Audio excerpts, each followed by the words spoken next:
Hi and welcome back. I am here to do another casting model advice video because it's been a while since I did the last one. And if you're new here, hi, I'm Lucia. I'm a Paris-based casting director and also a designer and artist. I'm trying to do content. But anyways, I do want to talk a lot about some casting terms and a bit of the differences in agencies, model scouts, because I know it gets a little bit confusing sometimes. And I am going to say usually a lot because there's a lot of exceptions. I'm just telling you all this as a general information. So, I'm just really trying to give a general understanding of this whole thing. Okay, so I'm just looking at my notes also. So casting for brands and casting for agencies is a totally different things. When agencies do a casting call or an open call or an open casting call, it's usually for models who are looking for representation and want to get signed at an agency. And in order to start modeling, you usually need to have a model agency, unless it's a project where they're looking for unsigned people who don't necessarily have the classic model features. They can be just regular people. That's why it's regular people. Okay, that sounds weird. So that's what's called street, and that is called street casting. Or you can be a freelance model also who is not signed with any agencies. And to get an agency, you usually apply on their website, or you reach out to people who work at the agency, or you can get scouted by a model scout or an agent. A lot of agencies have model scouts hired at their agency, and then sometimes agents also do scouting for their agency. So it just depends how big the agency is, if they have a specific person for it. When I was a model agent for a very brief period, I also did a lot of scouting because I love discovering new people, so yeah. Or agencies work with freelance model scouts who either, just work as a freelance person or have their own agency or company for that. And it's very common for the person who discovers you will become your mother agent, who will help you to get signed at different agencies in different cities and countries. And you can talk to that person about what's the best decision if you're doubting something, if you have any issues at your current agency in one of the cities. They should be able to advise you and suggest you. So I know a lot of models who have a great relationship with their mother agent. So the mother agent or the mother agency gets their 10% commission from all your jobs, doesn't matter which city book that job. And then there is the commissions on top of that from the agency that booked that job for you. So it can vary in different cities and different agencies. Sometimes I scout models, but I only do that when I'm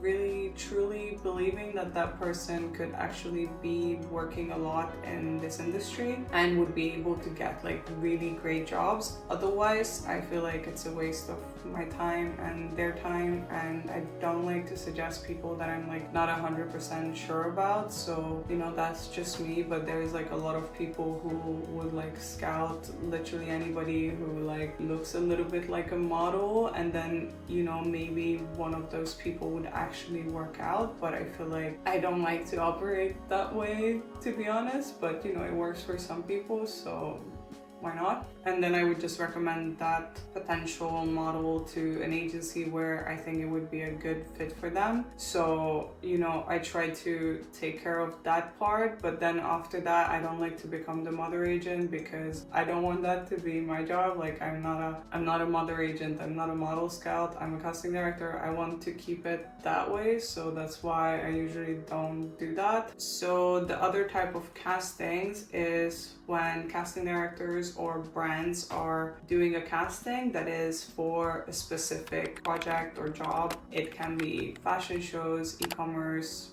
lookbooks, editorials, a bunch of other things. And then some casting directors also do go-sees quite regularly just to see some models that they haven't met in person, or if maybe they have a future project in mind, or if they get a good opportunity to rent a nice studio and it's their first time coming to Paris, they want to see the models in Paris, or they would have a go-see directly at an agency where they would just meet the models of that agency agency. I sometimes do that, but you know, you need to rent like a studio for that, so I only do it if I really have multiple projects that I want to see people for, but usually I just see a bunch of people during fashion weeks anyways. And then there are casting directors who work in-house, which means they work only or mainly at one brand or one like magazine or one advertising agency, where it's basically their full-time job besides maybe some other projects. So, you know, like a bunch of magazines would have a casting director or casting team or a talent team who does all their projects. And then there's like some bigger brands who have like a casting team. A lot of times they would work with the marketing team also. Sometimes these people seek out like other freelancer help from other casting directors or casting assistants, mainly if it's like in another location. So if there's somebody who like only works in New York for like a whatever New York based brand, and then they have an event or a show or something in Paris, they might want to work with somebody who's more specialized in shows and is based in Paris, have a relationship with the Paris agencies. But for all these jobs, the casting directors, they would be directly in touch with your agency. Unless you're a freelance model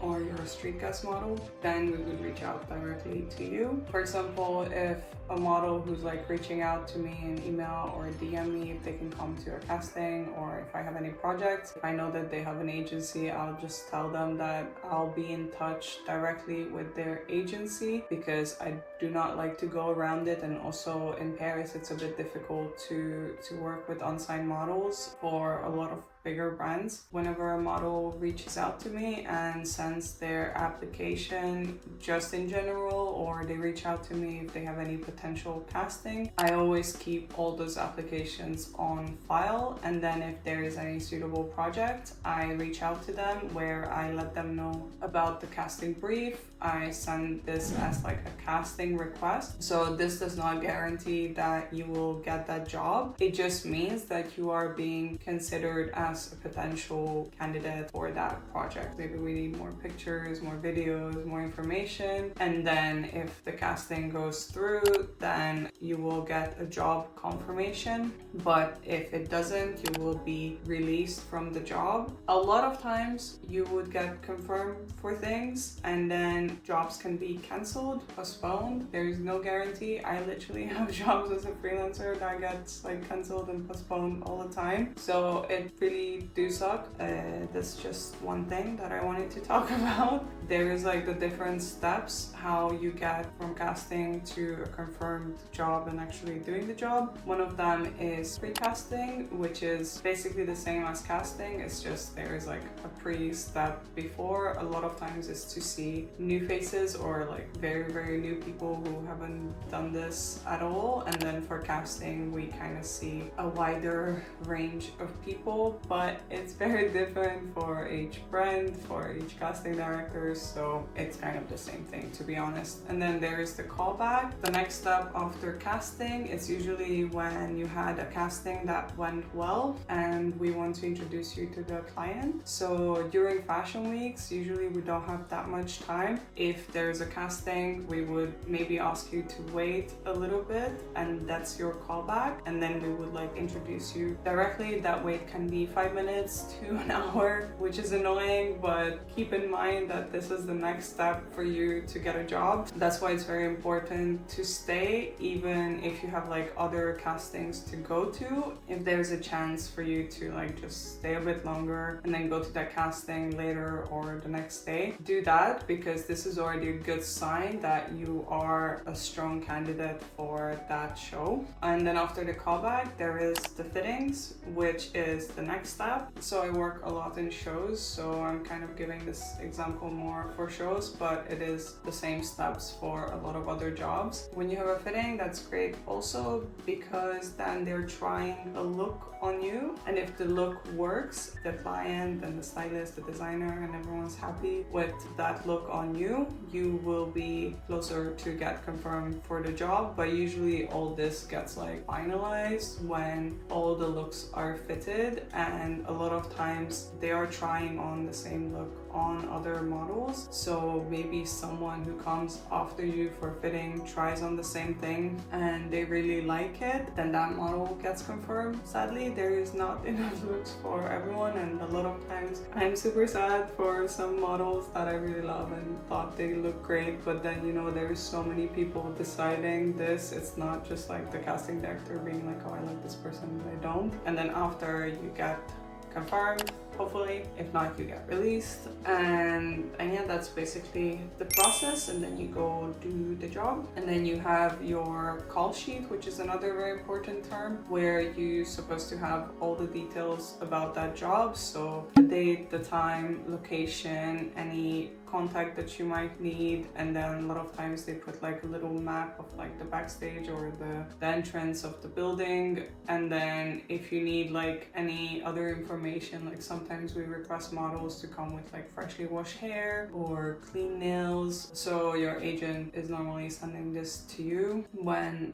the job is confirmed. I also want to mention something really important that I keep talking about, but I just want to say it again and again. When someone is asking if they could be a model, or if I think that there is any potential chance that they could become a model, I usually try to answer as useful and as honest as I possibly can. But there is just so many factors to consider when someone is asking this question. I do not think it's fair to tell someone that like you could not be a model or you could be a model. There are so many different like jobs and markets and brands and many levels to this job that I don't think any of them are more important than the other. Like I do believe that doing more commercial work is as good as a job as working in the shows or in luxury. There is a bigger hype for like shows and luxury and whatever. I don't think you're not a great model if you're doing commercial or beauty or you're a hand model or whatever. The modeling industry did change a lot in the past like 10-15 years, and there is so much more space for many different type of people to work as a model or to get modeling jobs. Even in like fashion shows, there is a huge difference between brands. Like Dior is not going to book the same models as Rick Owens does, and that's just within the Paris Fashion Week like schedule. In London, it's like even more diverse. But anyways, I could talk about this forever, and I think it's already quite a lot of information for someone who is completely new to this. So that's it for now, and let me know in the comments if you have any questions or if you're interested in any details. I have a bunch more videos that you can watch. I made a playlist for like model and casting advice, so you can watch that here, and I will try to answer all your questions in the comments or in my next videos the best as I can. So thank you so much for watching. I hope this was helpful, and have a lovely day. Bye!